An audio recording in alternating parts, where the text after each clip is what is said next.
मैं विकास विश्वकर्मा आप सबका स्वागत करता हूं हमारे इस यूट्यूब चैनल जिसका नाम है विकास स्टडी पॉइंट। सो दोस्तों, इस वीडियो में हम बात करने वाले हैं क्लास 11 का जो चैप्टर 7 चल रहा था उसका थर्ड पार्ट। दो पार्ट कंप्लीटेड है, जिन बच्चों ने नहीं देखा जाके वो फटाक से देख ले। अब हम बात करेंगे यहाँ पे तीसरे पार्ट की, और तीसरा पार्ट ज्यादा नहीं, हद से 10 मिनट का बनेगा। ध्यान से समझिएगा, ये आपको पूरा चैप्टर समझ में आ जाएगा। फिर इसके बाद क्वेश्चन आंसर की सीरीज चालू होगी, जो कि आपको हम हमारे व्हाट्सएप के थ्रू आपको मिलेगा। ठीक है, तो आप व्हाट्सएप पे मैसेज कर सकते हो, हमें डिस्क्रिप्शन में आपको नंबर दे दिया जाएगा और वहां से आप क्वेश्चन आंसर इसका ले लेना। ठीक है, चलिए स्टार्ट करते हैं। बदलती हुई संस्कृत परंपरा इस चैप्टर का नाम था। तो इसमें क्या था, नेक्स्ट टॉपिक ये था इस्लामी वास्तुकला। अभी तक हमने जो बात किया था वो बात किया था इटली वास्तुकला के बारे में हमने बात किया था। अब जो नेक्स्ट पार्ट में हम पढ़ने वाले हैं ये है इस्लामी वास्तुकला। बेसिकली इस्लामी वास्तुकला का सबसे बड़ा जो, अगर मैं बोलूँ कि सबसे फेमस जो चीज है वो क्या है, इसका बाहर का जो दृश्य होता है काफी देखने में अच्छा होता है। जैसे देखते हो कि आप साइड में ये गुम्बद है, गुम्बद के जस्ट बगल में क्या है, मीनारे हैं, चार मीनारे। देखने में ऐसा प्रतीक ऐसा लगता है, एक अलग ही लुक देता है। साथ ही साथ आप देखते हो इसका एक खुला प्रांगण होता है, आंगन होता है, यहाँ पे फव्वारे लगे हुए होते हैं। मतलब एक अलग ही दृश्य आपको दिखाई देता है, जो कि इस्लामी जो वास्तुकला है उसका बहुत ही अच्छा उदाहरण देता है। यहाँ पे देखिए, इस्लामी वास्तुकला ने इमारतों, भवनों और मस्जिदों की सजावट के लिए ज्यामितीय नक्शों, ठीक है, ज्यामितीय नक्शों का मतलब होता है कि एक तरीके से रेखा गणित वाला जो चीज यूज होता है ना, ज्यामितीय नक्शों, और साथ ही साथ पत्थर में पच्चीकारी के काम का सहारा लिया है। पत्थर में पच्चीकारी का मतलब क्या होता है कि पत्थरों में जो चीज डिजाइनिंग की जाती है, पत्थरों में किसी भी चीज को चिपकाया जाता है या फिर मूर्ति बनाई जाती है, या मतलब कुछ इस टाइप की जो चीजें बनाई जाती है ना, कि जिसकी वजह से वो चीज देखने में काफी बेहद अच्छा लगे। जैसे मान लो कि ताजमहल है, अब ताजमहल में ये सब सारी चीजें बनाई गई है, इसके ऊपर ऊपर भी बहुत सारी चीजें बनाई गई है जो कि अलग ही लुक हमें देती है। इसी चीज की बात करते हैं, इसी को पत्थर में पच्चीकारी बोला जाता है। आगे, धार्मिक इमारतें इस्लामी वास्तुकला का सबसे बड़ा बाहरी प्रतीक है।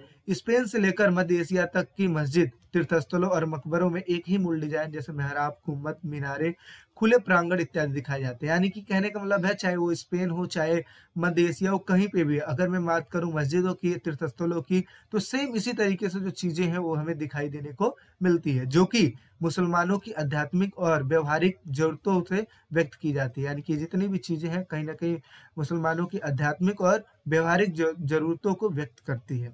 ठीक है, नेक्स्ट बात करते हैं इस्लामी वास्तुकला का। इस काल में विशाल भवन, गुम्बद, छोटे मीनार, घुमावदार खंभे आश्चर्यचकित कर देने वाले हैं।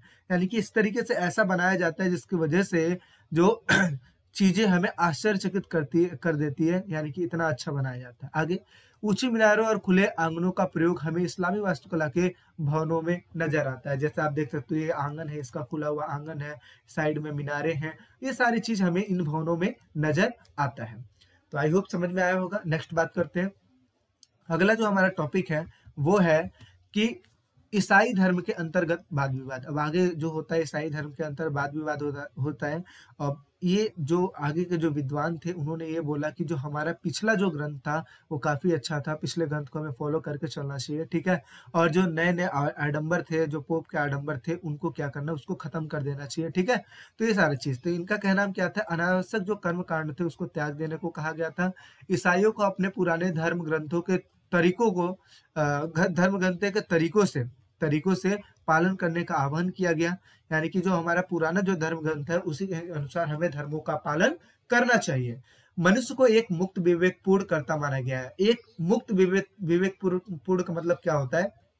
मुक्त का मतलब होता है फ्रीडम, यानी कि जो स्वतंत्र हो। विवेकपूर्ण का मतलब होता है जो अपने बुद्धि का इस्तेमाल करके कोई भी काम करे।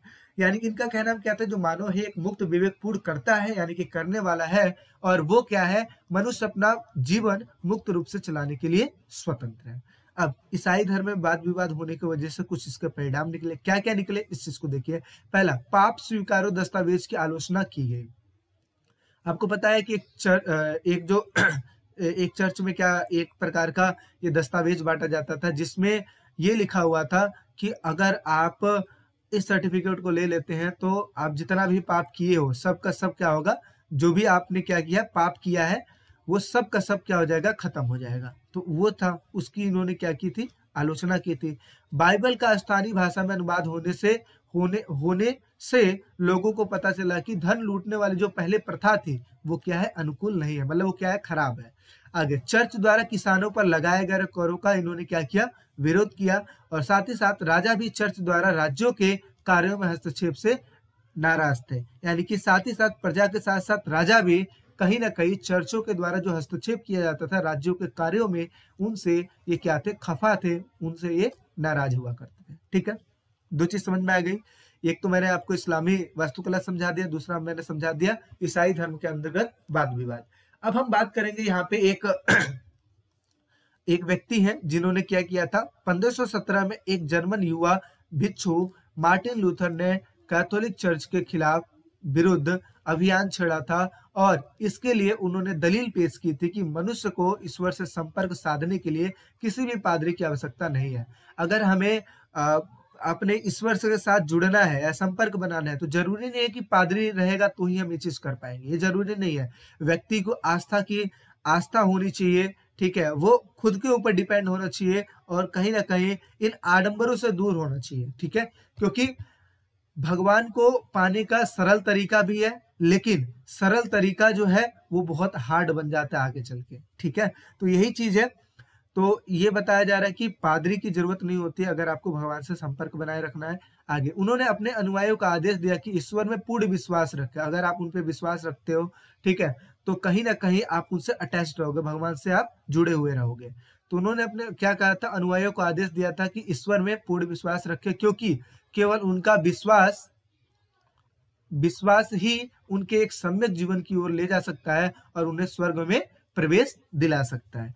आगे, इस आंदोलन को क्या बोला गया, प्रोटेस्टेंट सुधारवाद नाम दिया गया था। ठीक है, अंततः यूरोप के अनेक क्षेत्रों की तरह फ्रांस और इंग्लैंड के जो शासक थे इन्होंने भी क्या किया था, पोप जो है, पोप से संबंध इन्होंने भी तोड़ दिया था। ठीक है, तो जिस तरीके से यूरोप के क्षेत्र जो थे वहां के जो शासक थे जिस तरह से पोप से संबंध छुड़ाए थे, इसी तरह फ्रांस और इंग्लैंड के शासक भी पोप से अपने संबंध को तोड़ दिए थे। इतनी बात समझ में आ गई। नेक्स्ट बात कर लेते हैं, यहाँ पे हम देखेंगे कोपरनिकसीय क्रांति। याद रखिएगा, कोपरनिकस साइंटिस्ट थे जिन्होंने क्या बताया था कि जो सूर्य है, सूर्य बीचों बीच रहता है और जो बाकी के जो ग्रह है ना वो क्या है, उनके चक्कर लगाया करते थे। लेकिन पोप क्या बोलता था, पहले पोप बोलता था कि जो सूर्य है, पृथ्वी बीचों बीच है और बाकी के जो ग्रह हैं वो क्या करते हैं, चक्कर लगाते हैं। अभी इस चीज को हम अच्छे से समझेंगे, तो ध्यान से देखिए। ईसाइयों की यह धारणा थी कि मनुष्य क्या है, पापी है, मनुष्य क्या है, पापी है। और इस पाप पर, इस जो मनुष्य जो पापी है, और ये ऐसा कौन बोलता था, ईसाई बोलते थे कि जो मनुष्य है वो पापी है। और वैज्ञानिक ने इन पे बहुत ही आपत्ति जताई थी। देखिए, ईसाई जो बोलते थे मनुष्य पापी है और पापी होने की वजह से जो हमारी पृथ्वी है वो क्या है, एक जगह पे स्थिर है, यानी कि रुकी हुई है। ये कौन बोलता था, ईसाई लोग बोलते थे। लेकिन वैज्ञानिक दृष्टिकोण से अगर देखा जाए तो वैज्ञानिकों ने इनके खिलाफ गए थे। वैज्ञानिक ने बोला था ऐसा कुछ नहीं है कि पापी की वजह से पृथ्वी रुकी हुई है, ऐसा कुछ लॉजिक नहीं है। ठीक है, इसी वजह से वैज्ञानिकों ने आपत्ति जताई थी। आगे, यूरोपीय विज्ञान के क्षेत्र में एक युगांतकारी परिवर्तन मार्टिन लूथर के समकालीन किसने दिया था, कोपरनिकस के कामों से आया था। ईसाइयों का यह विश्वास था कि पृथ्वी पापों से भरी हुई है और पापों की अधिकता के कारण वह क्या है, स्थिर है, यानी कि एक जगह पे क्या हुई है, रुकी हुई है।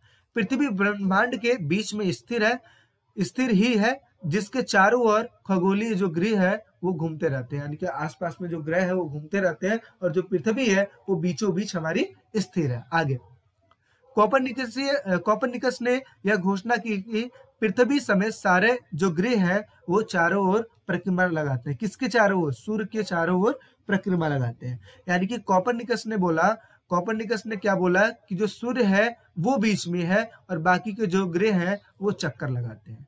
लेकिन ईसाई क्या बोलते थे, पृथ्वी बीचों बीच में है, बाकी सूर्य समेत सारे ग्रह चक्कर लगाते हैं। तो जस्ट अपोजिट कोपरनिकस ने क्या किया था, इसका अपोजिट बोला था। आगे, कोपरनिकस क्या थे, एक निष्ठावान ईसाई थे। वह इस बात से बहुत ही ज्यादा भयभीत थे कि उनकी इस नई खोज से परंपरावादी ईसाई धर्माधिकारियों में घोर प्रतिक्रिया उत्पन्न हो जाएगी। देखिए, एक तो पहली बात क्या था कि कोपरनिकस जो थे वो ईसाई थे, और वो कभी भी ऐसा कोई काम नहीं करना चाहते थे जिसकी वजह से ईसाइयों को कोई ठेस पहुंचे। तो फिर उन्होंने क्या किया, उन्होंने खोज तो किया लेकिन उसको डिक्लेयर नहीं किया।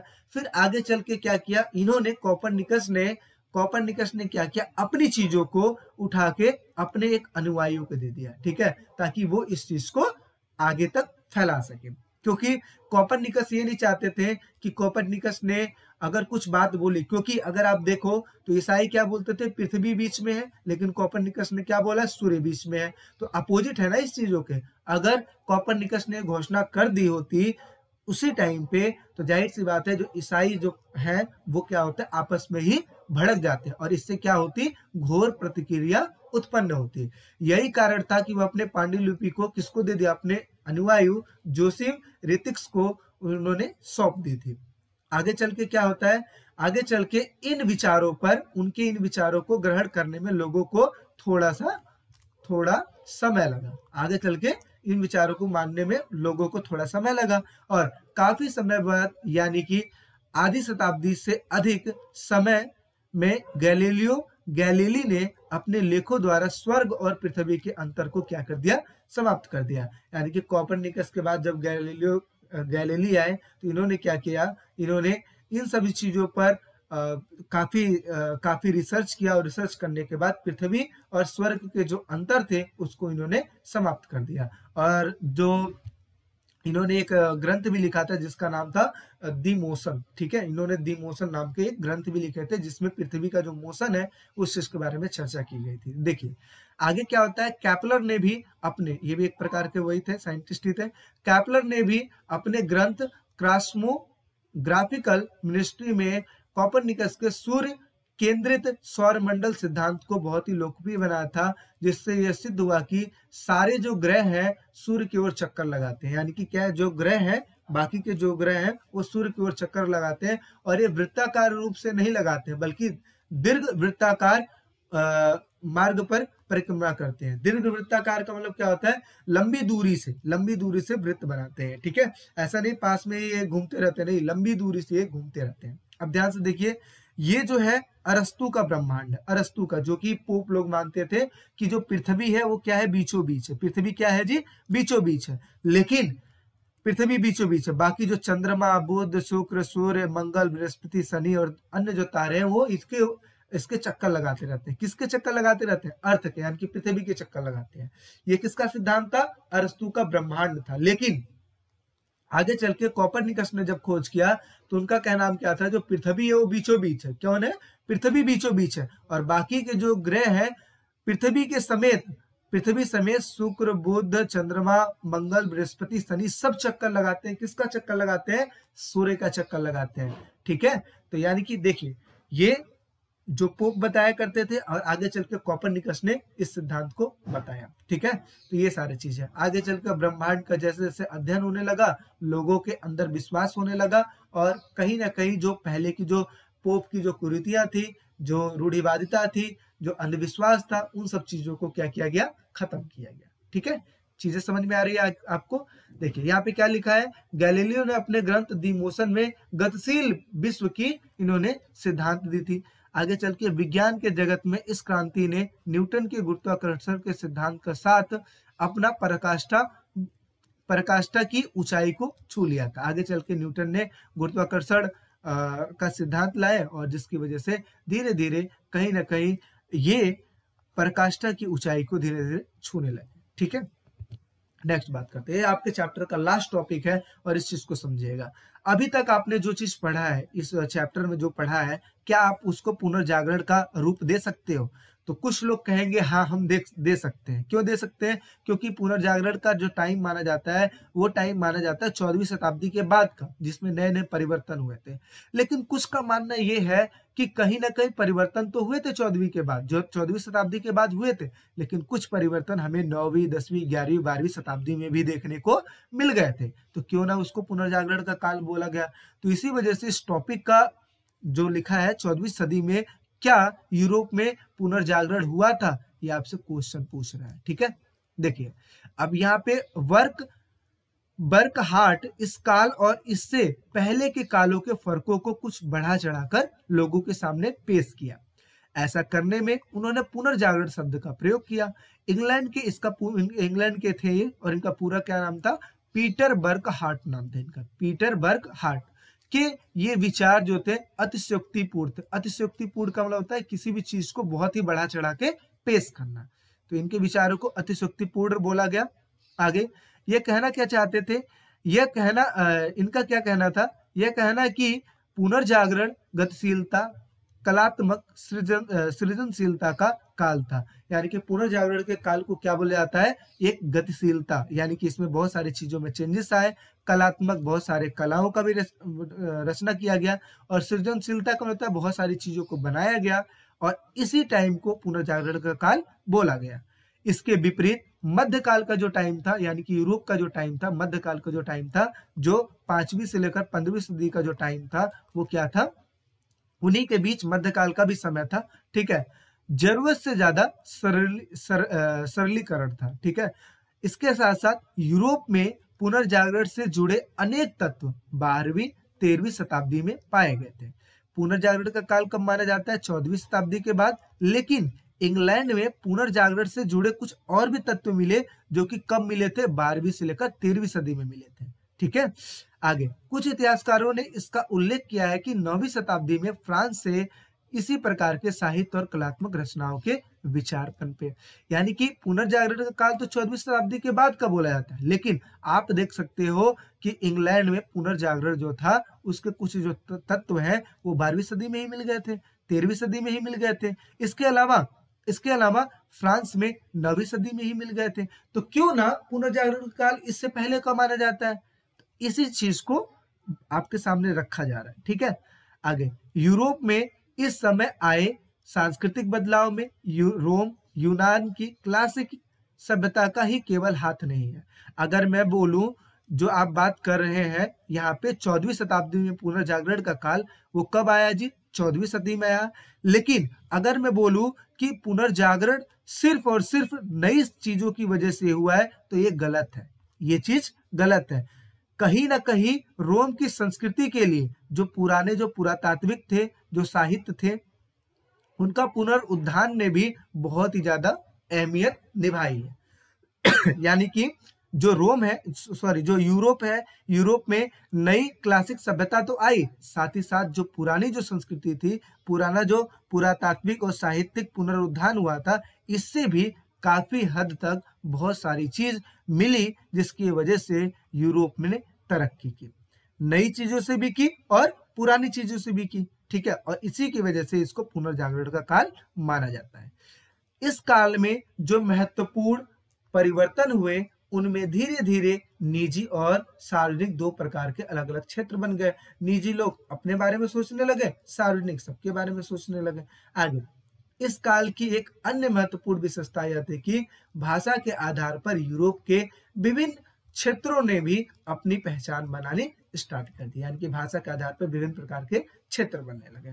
तो ये आप देख सकते हो 14वीं शताब्दी का जो पुनर्जागरण का काल था, उसमें काफी हद तक जो चेंजेस थी वो 14वीं शताब्दी के बाद को देखने को मिली। लेकिन कुछ ना कुछ ऐसी चीजें थी जो परिवर्तन का जो टाइम था वो 9वीं शताब्दी से ही स्टार्ट हो गया था, क्योंकि 9वीं शताब्दी में फ्रांस में भी देखने को मिल गया, 12वीं 13वीं सदी में इटली में भी देखने को मिल गया, और एक्चुअल में जो चेंजेस हुई वो 14वीं शताब्दी के बाद में तेजी से रफ्तार पकड़नी स्टार्ट हो गई थी। ठीक है, तो इस तरीके से आपका ये चैप्टर ओवर हो गया। देखो कुछ चीजें थोड़ी पेचीदी हैं, बात समझ में आती है, लेकिन जब आप क्वेश्चन आंसर की सीरीज करोगे उसमें आपको सारे चीज क्लियर हो जाएगा। जितना भी बेस्ट देने की कोशिश कर रहा हूँ, उतनी सारी चीजें मैं आपको बता रहा हूँ। ठीक है, जितनी हद तक मैं समझा रहा हूँ, जितनी हद तक मैं चाहता हूँ कि आपको वो चीज समझ में आए। ठीक है, और बाकी क्वेश्चन आंसर की सीरीज करेंगे तो काफी हद तक समझ में आ जाएगा आपको। ठीक है, बाकी आप हमारे टेलीग्राम को भी ज्वाइन कर सकते हैं, डिस्क्रिप्शन में आपको लिंक दे दिया जाएगा, और साथ ही साथ डिस्क्रिप्शन में मेरा नंबर है, वहां से आप क्वेश्चन आंसर की सीरीज भी ले सकते हैं। ठीक है, अच्छा एक चीज मैं आपको और बता दूं कि ये तो मैंने डीपली पढ़ा है, बहुत सारी चीज आपको डीपली पढ़ा है, लेकिन जो नेक्स्ट पार्ट आने वाले हैं मैं चाहूंगा कि उसको मैं डीपली ना पढ़ाकर उसको ना मैं इस तरीके से समझाऊं कि कम टाइम में, कम समय में आपको बहुत ही जल्दी से समझ में आए। तो आप एक कमेंट कर सकते हैं। कमेंट में आप जरूर बताएं कि क्या चैप्टर को मैं शॉर्ट तरीके से बताऊं या फिर इसी तरीके से डीपली मैं जाके बताऊं। आप एक कमेंट सेक्शन में आप खुद बताओ कि शॉर्ट तरीके से जल्दी मैं चैप्टर को कवर कर दूं या फिर डीपली जाके मैं चीजों को समझाऊं। ठीक है, बाकी अगर आप चैनल पे नए हो तो चैनल को सब्सक्राइब कर लीजिए और इसी तरीके से चीजों को जल्दी पाने के लिए आप बेल आइकन को भी प्रेस कर सकते हैं और साथ ही साथ आप हमारे टेलीग्राम से भी जुड़े, व्हाट्सएप से भी जुड़े। मिलते हैं नेक्स्ट वीडियो में और जल्द ही लाइव क्लासेस भी होने वाले, टेंशन ना लीजिए, 2-3 दिन में लाइव क्लासेस भी स्टार्ट होने वाले। ठीक है, मिलते हैं एक नेक्स्ट वीडियो में, अभी के लिए बाय बाय, टेक केयर।